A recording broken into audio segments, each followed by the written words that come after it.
प्यारे बच्चों, आज मैं पुनः कक्षा 11 हिंदी विषय के साथ उपस्थित हूँ।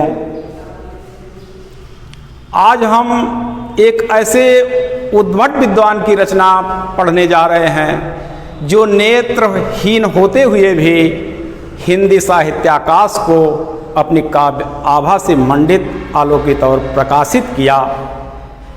उस भक्त कवि ने, जिसके हृदय में श्री कृष्ण की साकार मूर्ति बसी हुई है, जिसने श्री कृष्ण को छोड़ करके और देवों को नकारा है और उन्हीं को अपना आराध्य माना है, आज उनके बाल सौंदर्य का वर्णन कवि करने जा रहा है। और उस सौंदर्य को कवि इतना बता रहा, अलौकिक बता रहा है, इतना उसका सुंदर सजीव वर्णन कर रहा है कि उसके आराध्य कृष्ण के जो बालपन का सौंदर्य है वह सभी सुखों की सीमा है, उसके बाद कोई सुख बचा ही नहीं है। कवि का विचार उनके प्रेम में इतना पगा हुआ है और आगे उनका सौंदर्य कैसा लग रहा है, तमाम दृष्टांतों, उदाहरणों एवं उत्प्रेक्षाओं के माध्यम से वर्णित करने का प्रयास किया है। आज वही सूरदास द्वारा रचित सूरसागर से संकलित यह वात्सल्य का जो छंद है, जिसे आज हम लोग पढ़ेंगे। प्रकरण है, छंद पद है, गेय पद। हरि जू की वाल छवि कहाँ वरन, सकल सुख की सीव कोटि मनोज शोभा हरन, भुज भुजंग सरोज नयननि वदन विधुजित लरनि, रहे विवरनि सलिल नभ उपमा अपर दुर्डरनि, मंजु मेचक मृदुल तनु अनुहरत भूषण भरनि, मनहु सुभग सिंगार शिशुतर फर्यो अद्भुत फरनि, चलत पद प्रतिबिंब मणि आंगन घुटुरवन करनि, जलज संपुट सुभग छवि भरि लेति उर जनु धरनि, पुण्य फल अनुभवति सुतहि बिलोक के नंद घरनि, सूर प्रभु की उर्वशी किलकनि ललित लरखरन। छंद इस प्रकार रहा। काठिन्य निवारण के क्रम में कठिन शब्दों को इधर और उनके शब्दार्थ इधर लिख दिए गए हैं। बाकी के जितने भी शब्द हैं उनका अर्थ हम छंद में देख लेते हैं। हरिजू ब्रज भाषा का शब्द है, सम्मान सूचक, आदर सूचक। जैसे यहाँ पर जी प्रयोग किया जाता है, वैसे वहाँ ब्रज भाषा में जू, तो यहाँ श्री कृष्ण के लिए श्री कृष्ण जू आदर सूचक शब्द है। बाल छवि, बाल्यपन के सौंदर्य, छवि माने सौंदर्य।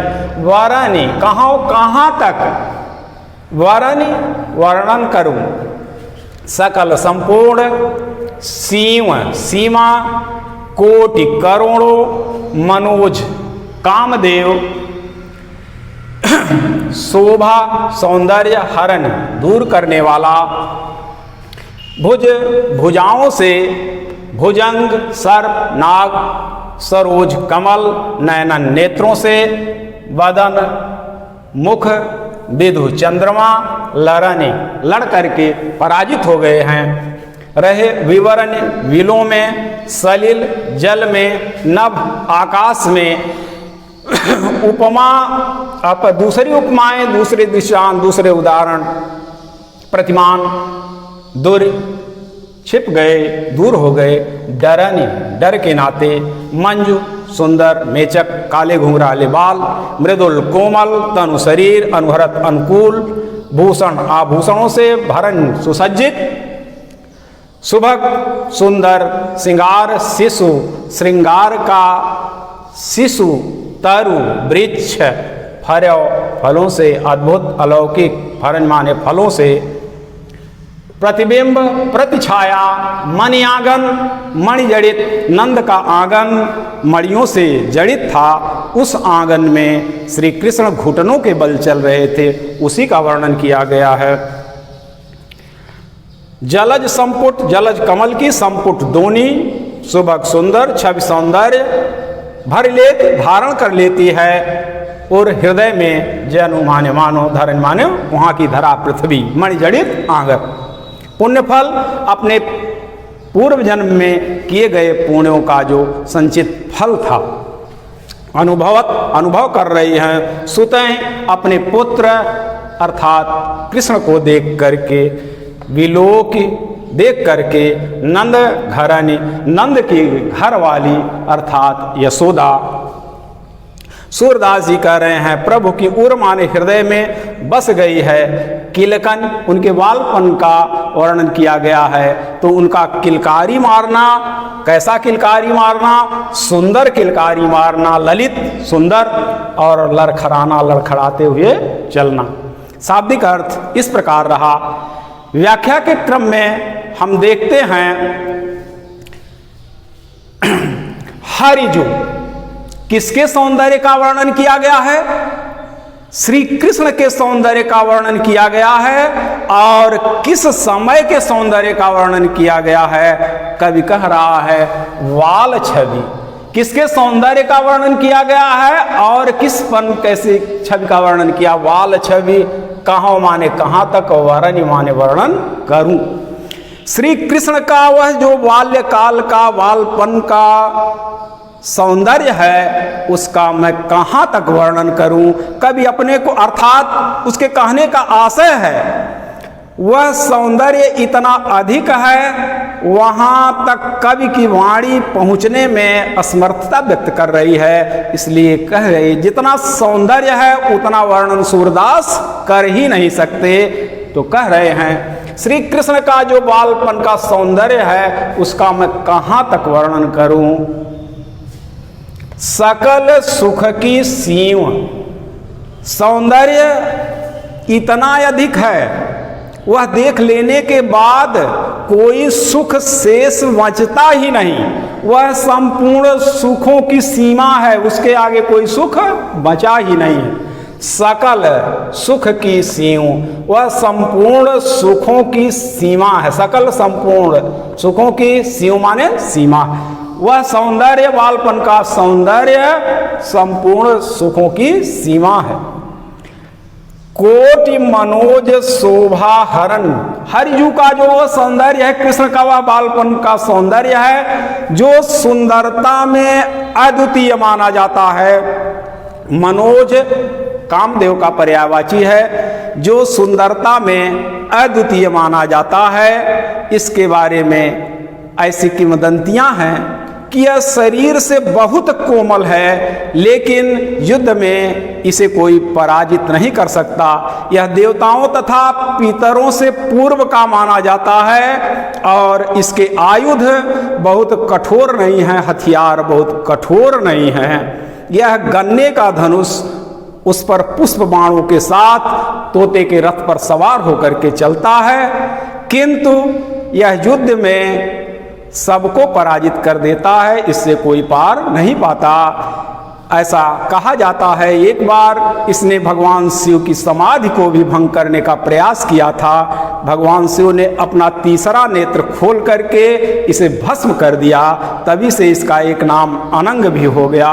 किंतु बिना अंगों का होते हुए भी यह सर्वश्रेष्ठ योद्धा माना जाता है, इससे कोई जीत नहीं पाता। तो ऐसा मनोज, ऐसे और ऐसे कैसे एक दो कामदेवों की के सौंदर्य का वर्णन नहीं कर रहा, कभी कह रहा है कोटि मनोज, करोड़ों कामदेव, जो इतना जो सौंदर्य में अद्वितीय है, ऐसे करोड़ों कामदेव की शोभा को हरे माने छीन लेने वाला, पराजित करने वाला, लज्जित करने वाला है। अर्थात श्री कृष्ण का बालपन का जो सौंदर्य है वह करोड़ों कामदेव की शोभा को हर लेने वाला है, अर्थात कृष्ण का सौंदर्य उससे भी अधिक। जिनके सौंदर्य से लज्जित होकर के सौंदर्य के सारे उपमान वह छिप गए हैं, प्रकट नहीं हो रहे हैं लज्जा के कारण। भुज भुजंग, सुंदर भुजाओं का उपमान, उसकी तुलना किससे की जाती है? नाग या सर्प से उसकी उपमा की जाती है। तो भुज भुजंग, कृष्ण की भुजाओं से भुजंग नाग, और सरोज नयनन, सुंदर नेत्रों का दृश्य उपमान क्या है? कमल। तो उनके सुंदर नेत्रों से लज्जित होकर के सरोज कमल, सुंदर मुख की उपमा किससे की जाती है? चंद्रमा से। तो बदन, कृष्ण के मुख से कौन लज्जित हो गया? चंद्रमा। जो सौंदर्य की उपमा, जिससे सौंदर्य की तुलना की जाती है, वे ही इनके सौंदर्य से लज्जित हो गए हैं। तो इनके सुंदर भुजाओं से लज्जित होकर के सर्प, नेत्रों से लज्जित होकर के कमल, मुख से बदन मुख से लज्जित होकर के चंद्रमा, जित लरन, जिससे लड़ करके पराजित होकर के कहां चले गए हैं? रहे विवरण। क्रम से देखिए ऊपर वाली पंक्ति से, विवरण बिलों में, कौन बिल में रहता है? सर्प, भुजंग। तो पहला जो उपमान था वह इनकी भुजाओं से लज्जित होकर के सर्प कहां छिप गया है? बिलों में चले गए। नेत्रों से लज्जित होकर के कमल, सलील, जल में विलीन हो गए। नभ है, चंद्रमा आकाश में रहता है, इनके मुख से लज्जित होकर के चंद्रमा आकाश में छिप गया। उपमा अपर, दूसरी और जो सौंदर्य की उपमाएं थी वह दुर्डरन, छिप गई, डर के कारण लज्जित होकर के, और जो सौंदर्य की सारी उपमाएं थी वह लज्जा के कारण छिपी ही रह गई, वह प्रकट भी नहीं हुई। सर्प बिलों में, कमल जल में, चंद्रमा आकाश में, और जो दूसरी उपमाएं हैं वह डर के कारण, लज्जा के कारण छिपी ही रह गई, निकली ही नहीं। मंजू मेचक, इनके जो काले घुंघराले बाल थे, बाल इनके काले तथा घुंघराले हैं। मृदुल तनु, शरीर कैसा है? कोमल है, मृदुल कोमल है, तनु शरीर है। अनुहरत भूषण भरण, जैसे सुंदर इनके घुंघराले बाल हैं, इनका शरीर कोमल है, उसी के अनुहरत माने अनुरूप, अनुसार वह शरीर भूषण भरणी, आभूषणों से सुसज्जित है। मानव कवि उत्प्रेक्षा कर रहा है कि उनका सौंदर्य ऐसा है कि मानो श्रृंगार का छोटा सा वृक्ष। शिशु तरु क्यों कहा गया है? क्योंकि श्री कृष्ण के बालपन के सौंदर्य का वर्णन किया गया है, इसलिए यहां पर शिशु लिखा गया है। मानव सुभग श्रृंगार शिशु तरु, मानो सुभग सुंदर श्रृंगार का शिशु तरु, छोटा सा वृक्ष, फरो माने फलों से, अद्भुत अलौकिक, फरन माने फलों से क्या हुआ है? फल करके वह लदा हुआ है। ऐसा लग रहा है कि मानो श्रृंगार का छोटा सा वृक्ष अद्भुत फलों से सुसज्जित होकर के, या श्रृंगार के फलों से सुसज्जित है या लदा हुआ है। ऐसा लग रहा है कि मानो श्रृंगार का छोटा सा वृक्ष अद्भुत फलों से सुसज्जित है, लदा हुआ है। श्री कृष्ण के सुंदर और कोमल शरीर पर उनके आभूषण इसी तरह से लग रहे। चलत पद प्रतिबिंब, चलते हैं, बालपन का वर्णन है, घुटनों के बल चल रहे हैं।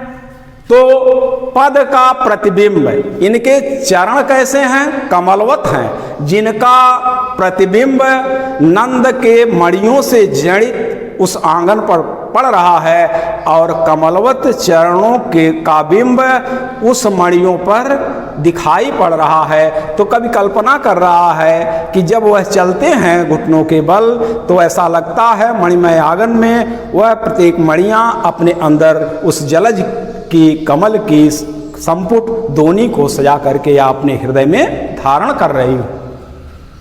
चलद पद प्रतिबिंब, जब वह आंगन में चलते हैं तो पद प्रतिबिंब, उनके पैरों का प्रतिबिंब, कैसा आंगन है? मणि आंगन, मणि जड़ित आंगन में, मणियों से युक्त आंगन में जब श्री कृष्ण चलते हैं तो उनके चरणों का प्रतिबिंब कैसा किस प्रकार चल रहे हैं? घुटुरवन करती, घुटनों के बल चलते हैं तो उनके पैरों का प्रतिबिंब पड़ता है। जब श्री कृष्ण घुटनों के बल उस मणि जड़ित आंगन में चलते हैं तो उनके पैरों का प्रतिबिंब पड़ता है।